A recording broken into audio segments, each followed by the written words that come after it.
J'en reviens à ma question de départ. Pourquoi moi, je considère qu'il faut sortir de l'Europe?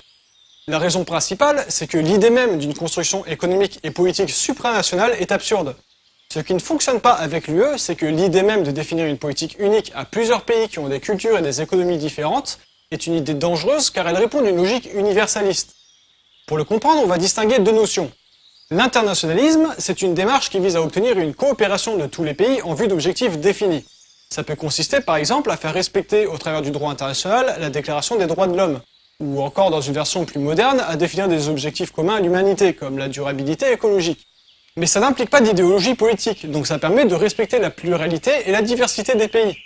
En bref, dans une logique internationaliste, on laisse chaque pays gérer sa politique comme il l'entend, à la seule condition qu'il respecte certaines conditions prédéfinies, sur lesquelles tout le monde se sera accordé en amont.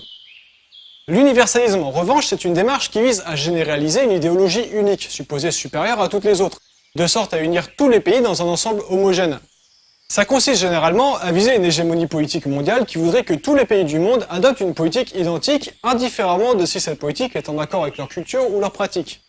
S'il y a conflit entre les deux, alors c'est la culture et les pratiques qui doivent changer, car l'idéologie ne saurait être mise en question. En bref, dans une logique universaliste, on aboutit forcément à une politique impérialiste. Il faudrait que le monde entier se convertisse à une idéologie promue comme universellement meilleure, et tout pays ou tout peuple qui ne serait pas d'accord avec aurait tort et devrait se corriger.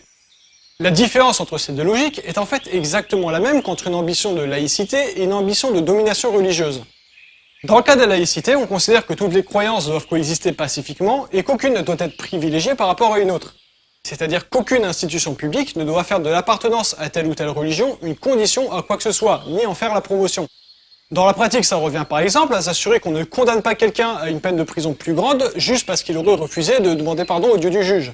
On demande à tous les citoyens de respecter la même loi et aucune différence de traitement ne doit être faite sur l'appartenance ou non-appartenance religieuse d'un individu, ni à sa faveur, ni à sa défaveur. Dans le cas de la religion unique, on considère qu'on détient la seule vraie religion et qu'il faut que la planète entière se convertisse à cette religion pour que la paix soit obtenue, ou à défaut qu'elle s'étende le plus largement possible pour faire le poids face aux autres religions.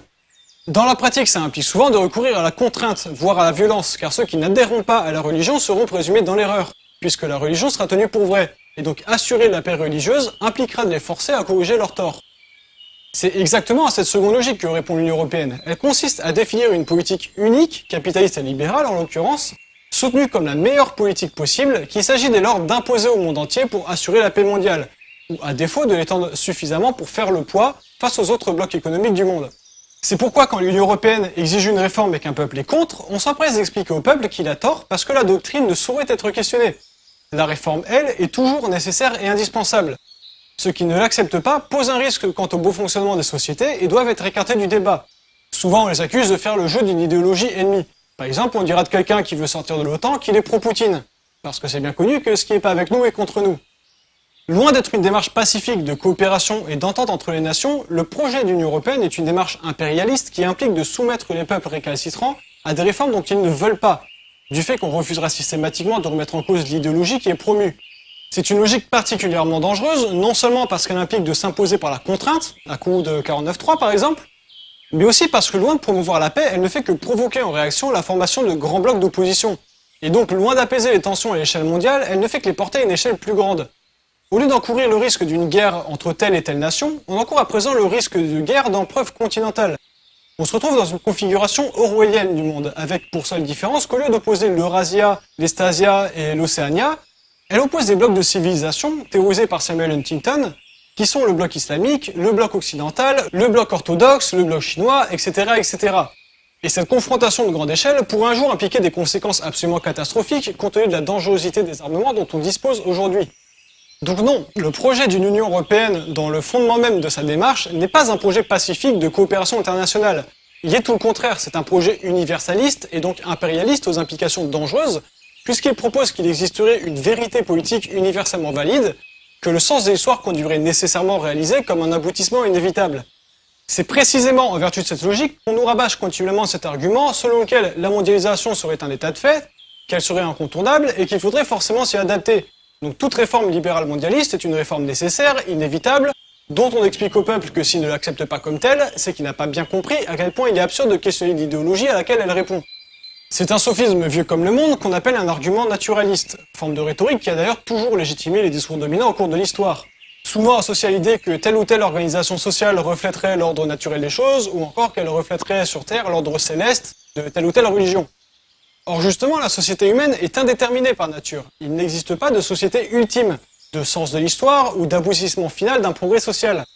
Une bonne société, c'est ni plus ni moins qu'une société qui correspond à ce que veulent les citoyens auxquels elle s'applique. Le simple fait qu'une forme de société s'impose à des citoyens contre leur volonté suffit à réfuter l'idée qu'elle soit une forme de société meilleure que toute autre. Aucune politique sociale ou économique n'est meilleure qu'une autre dans l'absolu. On ne peut que les évaluer relativement à leurs conséquences.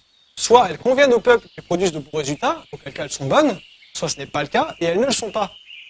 Si je ne veux pas d'Union européenne, c'est parce qu'elle est un projet qui véhicule dans ses fondements les plus profonds une ambition profondément liberticide et antidémocratique, qui comporte un risque conséquent de guerre de grande échelle et de dérive totalitaire, et qui participe d'une manière générale à une mise en compétition de tout le monde contre tout le monde, jeu auquel c'est évidemment les plus